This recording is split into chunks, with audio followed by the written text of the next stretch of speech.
महाराष्ट्र से खबर है, जहां पुणे में स्वारगेट बस स्टैंड पर एक दिल दहला देने वाली घटना सामने आई है। यहां मंगलवार सुबह 26 वर्षीय महिला से चलती बस में दुष्कर्म किया गया। चौंकाने वाली बात तो यह है कि घटना पुलिस स्टेशन से महज 100 मीटर की दूरी पर हुई। पुलिस के अनुसार आरोपी की पहचान 36 वर्षीय दत्ता ने रामदास गाड़े के रूप में हुई है, जो पहले से ही चोरी, डकैती और चेन स्नैचिंग जैसे कई आपराधिक मामलों में संलिप्त रहा है। वे 2019 से जमानत पर था। सीसीटीवी फुटेज में आरोपी महिला से बात करता हुआ नजर आया, जिसके आधार पर उसकी पहचान की गई। पुलिस ने उसकी गिरफ्तारी के लिए 8 टीमों का गठन किया है और उसे पकड़ने वालों को 1 लाख रुपए इनाम देने की घोषणा की है। इस घटना के बाद स्थानीय लोगों में आक्रोश फैल गया है, जिसके चलते उन्होंने बस में तोड़फोड़ करी है। पुलिस मामले की गहन जांच कर रही है और जल्द ही आरोपी की गिरफ्तारी की संभावना व्यक्त की जा रही है। मुंबई से धर्मेंद्र सिंह की रिपोर्ट। परवा सकाळी 6 वाजता स्वारगेटला जी घटना घडली त्या बाबतीतली सगळी माहिती घेण्याकरता आज मी इथे आलो होतो। जागेवरती देखील मी सगळी पाहणी आज ती केली। एकंदरीत 6 वाजता ही घटना घडली। फिर्याद ही जवळपास 9च्या सुमारास ही पोलीस स्टेशनला आल्याच्या नंतर अर्ध्या तासाच्या आतच पोलिसांकडनं ज्या कारवाई करणं आवश्यक होतं त्या कारवाईला लगेचच त्यांनी सुरुवात केली। आरोपी शोधण्यासाठी सीसीटीव्ही फुटेजेस त्याचा अभ्यास करणं, सीसीटीव्ही फुटेजेस पाहणं, इमिडिएटली त्यांनी अर्ध्या तासाच्या आतमध्ये आरोपीला आयडेंटिफाय केलं। अर्ध्या तासाच्या आत आरोपी आयडेंटिफाय झाल्यानंतर त्याने आरोपीला, आपल्या पोलीस कर्मचाऱ्यांनी आरोपीला ट्रॅक करायला सुरुवात केली आणि जसं त्याचं लोकेशन सापडेल तसं त्याला फॉलो देखील केलं गेलंय। आणि मी डिटेल्स देणार नाही, कारण शेवटी अजूनपर्यंत आरोपीच्या शोधामध्ये आपण आहोत। त्याचं लोकेशन, संभाव्य लोकेशन देखील आपल्याकडे आहे। तिथे देखील जवळपास 8 टीम्स ह्या पोलिसांमार्फत तयार केल्या गेलेल्या आहेत आणि लवकरच आरोपीला पकडलं जाईल।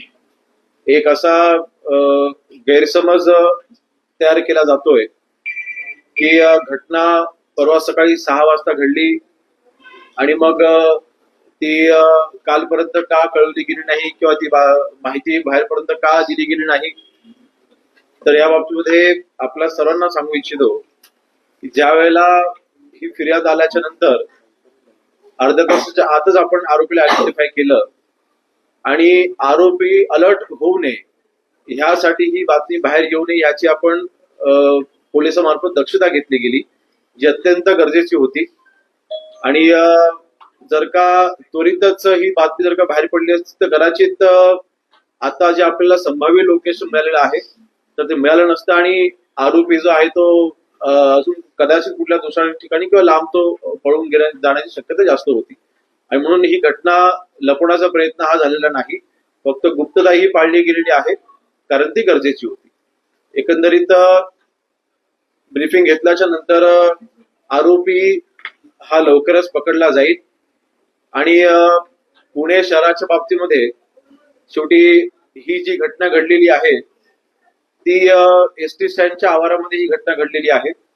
तिथे पोलिसांमार्फत त्या दिवशी रात्री 12 वाजल्यापासून ते सकाळी 6 वाजेपर्यंत किती वेळा गस्त घातली गेली ह्याची देखील माहिती मी घेतली। तर रात्री 1:30 वाजता तिथले पीआय आहेत ते स्वतः सीसीटीव्ही फुटेज मध्ये देखील दिसत आहेत, ते स्वतः तिथे रात्री 1:30 वाजता एसटी स्टँडच्या आवारामध्ये ते फेरी मारून गेलेले आहेत, तिथे पाहणी करून गेलेले आहेत।